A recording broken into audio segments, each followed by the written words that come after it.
What was it like to lose your job in such a shocking way? Shocking is the key word. I would use the same way. I was shocked because also I was formally branded as a harasser and a discriminator, which is just like absurd. It was so absurd. The core fundamental issue is that a government can't compel you to lie or threaten you with punishment if you don't lie. And that's exactly what Peter talked about, what happened in this case. Peter, what's your background as a teacher? Okay, sure. So I'll back up a little bit and say that I always wanted to learn foreign languages when I was small, when I was young. And the first opportunity I had was in junior high, and I loved French. I have some French heritage. I found that I loved the way French sounded. It was for me, and I know for many Americans, associate French with history, philosophy, art, and just kind of being cultured. And I thought that, well, if I can have a veneer of sophistication, that would be great. And I just continued learning all through high school and college, and then finally taught in high school, started teaching in high school. So I'm a high school French teacher. When did you first encounter the school you were teaching at's pronoun policy? I didn't even know it existed until after the fact. It wasn't something that was clearly announced. And so, yeah, I wasn't even aware of it. It was only when things got complicated with my administration that there was talk of this pronoun policy. And what was that situation like when you became aware of the policy? Well, the whole case and the whole scenario revolved around changing my language. I had a student who decided to start a girl who started identifying as a boy. I adopted the student's new first name, her preferred first name. But when it came to third person personal pronouns, which, as a language teacher, these are things I think about. A third person personal pronoun designates someone's sex. So I wasn't able in good conscience to do that because she wasn't a boy, she was a girl.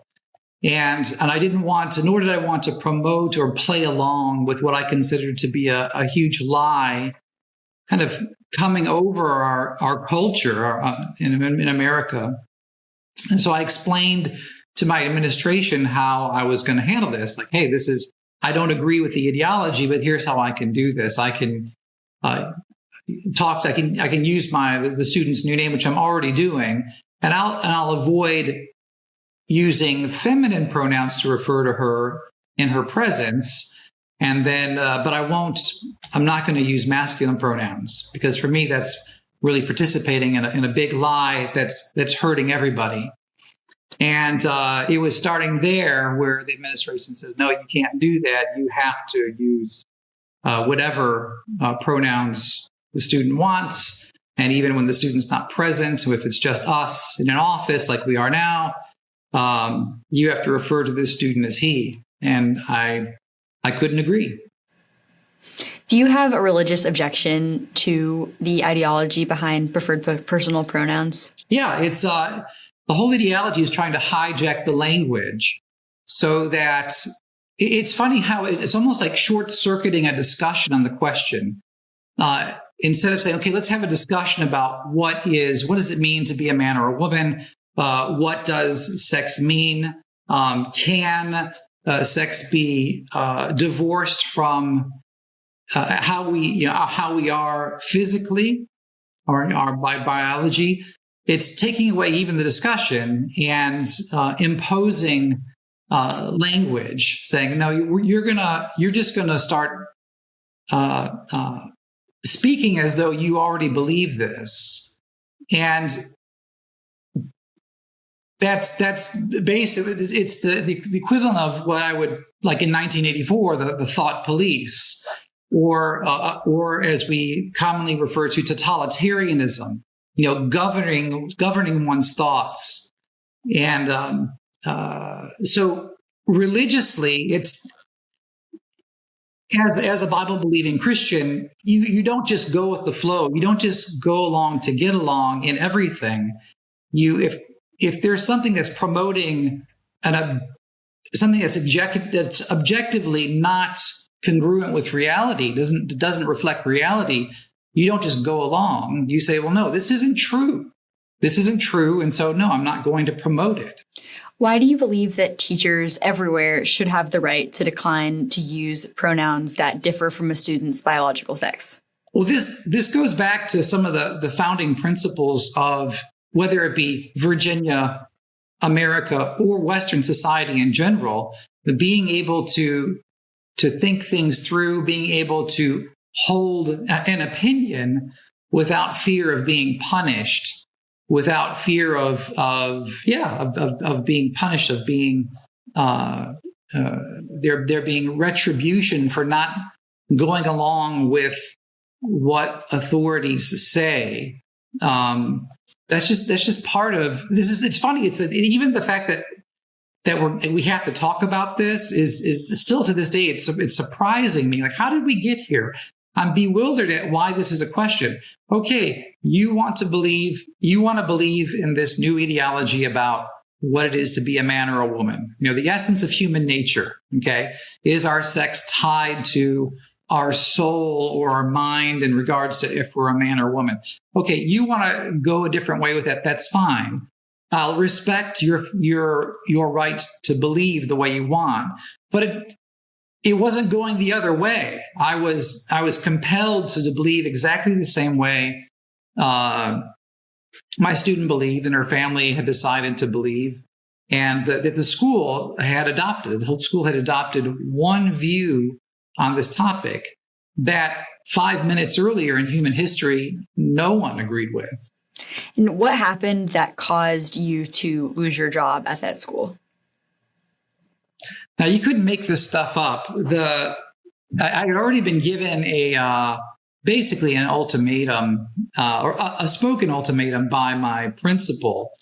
It was Halloween. We had a half a day of school, and I did a special lesson on the catacombs in Paris. So in Paris, you have these underground tunnels where in Paris, there was a time where the city didn't have enough room to bury the dead, and they had to exhume skeletons to make room. And so to honor those skeletons, they stacked them up neatly in certain tunnels under the city, and you can visit them.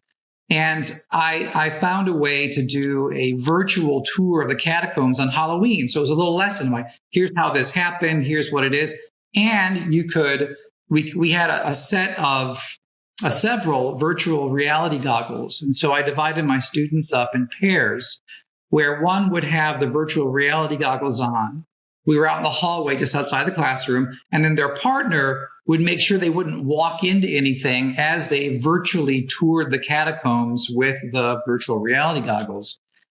And so the student in question was walking towards a wall, and her partner wasn't paying attention. I'm just keeping an eye on everybody. And I realized her partner wasn't paying attention, and she was about to run into a wall. And I as a reflex, shouted out, "Don't let her hit the wall." And the fact that I said her was this spark to a powder keg that was already there, where she called her parents, and I was summoned to the office, and then it was only after that it was that day I was put on administrative leave, and then finally given a written ultimatum by my superintendent, saying that, which included the phrase, well, the essence of which was, if we think that you're substituting the student's new name instead of using a he, a personal pronoun when you could, if we think that you're doing a substitution, that will be grounds for your firing as well. I mean, it was really absurd. And so yeah, that's when I said, well, no, I'm not going to sign this, and do your best. And they did. They fired me. What was it like to lose your job in such a shocking way? Shocking is the key word. I would use the same way. I was shocked, but mostly because it just seems so obvious to me. Like, that everyone knows that I like this student. I'm not going to adopt and promote transgender ideology. That's all. And I'm not going to even pronounce what I think about it. I'm just going to keep my conscience clear. I'm going to avoid referring to her as a boy. And even I'd like to add, in the classroom, it's not difficult because in the classroom, I say, "Hi, Elizabeth, how are you doing?" I don't say, "Hi, Elizabeth, how is she doing?" It just doesn't work that way. To impose third-person personal pronouns is really to try to control how you're thinking, to make sure that you're on board with this new thought. And so I was kind of just like, I was jaw dropped at the ridiculousness of it. And also saddened because I really think that if just a couple teachers would have stood up and said, "Listen, Mr. So-and-so principal, or superintendent, Mr. Vlaming's a good teacher. He likes his students. He likes this student. It has nothing to do with being discriminatory or harassing. That has nothing to do with this." I really think they would have backed down. But there was this huge intimidation factor. Everyone just kind of knew, if you don't go along with this, you're going to be in big trouble. And I'm like, I can't do that. As a Christian, we don't just go along with things. What has your life been like since this happened? Yeah, these are huge questions. Yeah. What has my life been like? Okay, so like I just said, I was jaw dropped immediately afterwards, because also I was formally branded as a harasser and a discriminator, which is just like absurd. It was so absurd. However, immediately after, friends came to my aid. A good buddy, unbeknownst to me, he had started a GoFundMe account and got the word out. We lived frugally, but I was, my wife was at home with our four small children, and I was the only breadwinner. We lived check to check. And I didn't know how we were going to pay our mortgage. But the following day, I saw that there was this GoFundMe account, and there was already money in it. And so we had enough to keep going. But then after that, it was I looked to see if there were other French teaching jobs in the area, and there were. But because of what had happened at my school, I had been blacklisted. No one wanted to touch me with a 10-foot pole because it's so controversial. And I could go into detail about that, even how one school actually even onboarded me.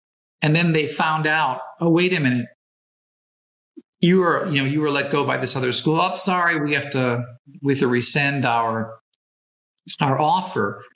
And so we had to make some decisions as a family. What are we going to do?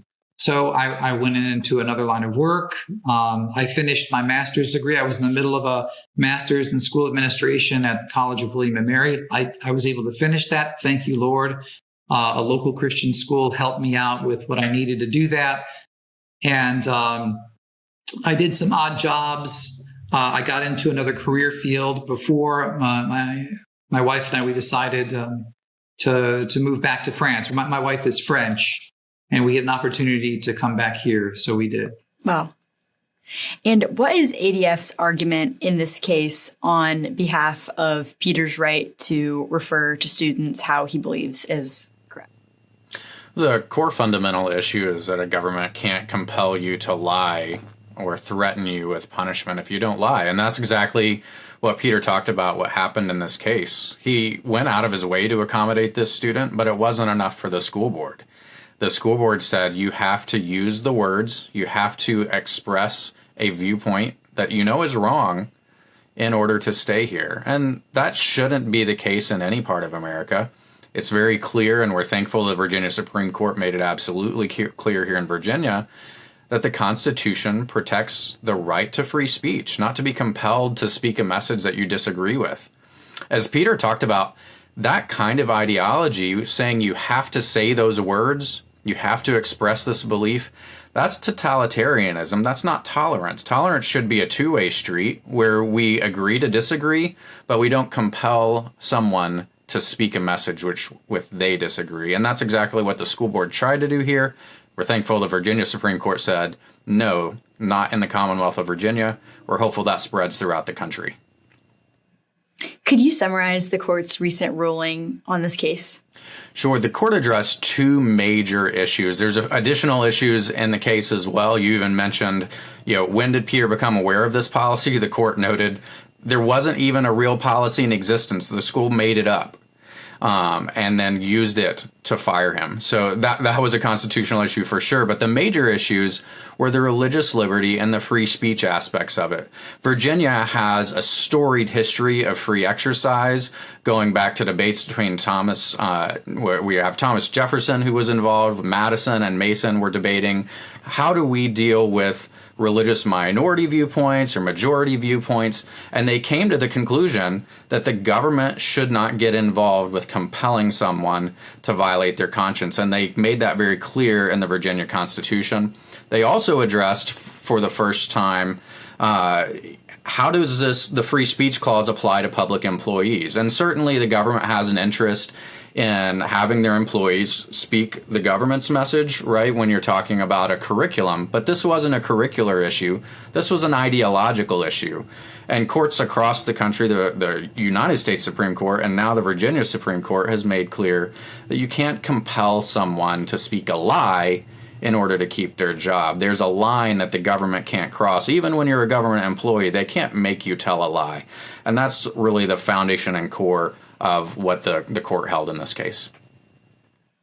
What could this ruling mean for free speech and religious freedom rights nationwide? We're already seeing an impact here in Virginia, and then cases across the country are starting to cite this Virginia Supreme Court case as well, because it really is groundbreaking on this issue. And we think courts around the country and even the United States Supreme Court has wrestled with, how do we apply faithfully the First Amendment free exercise clause in the U.S. Constitution. Current justices have expressed that they disagree with how it has been applied for the last few decades, that they don't think it's faithful to the founding text. And I think what the Virginia Supreme Court here did creates a model that the U.S. Supreme Court can follow to balance the government's interest and yet not allow it to impose this ideological test on public officials. Peter, what advice do you have to teachers in situations like yours where they're feeling compelled to lie about a student's gender, but they have free speech or religious objections to doing so? Don't go along. Don't go along.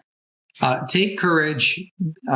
Be courageous. I'm not saying to be provocative, but stand your ground. You can stand your ground, pleasure, and be truthful without being obnoxious, it's not obnoxious to be truthful. It's not obnoxious to not go along.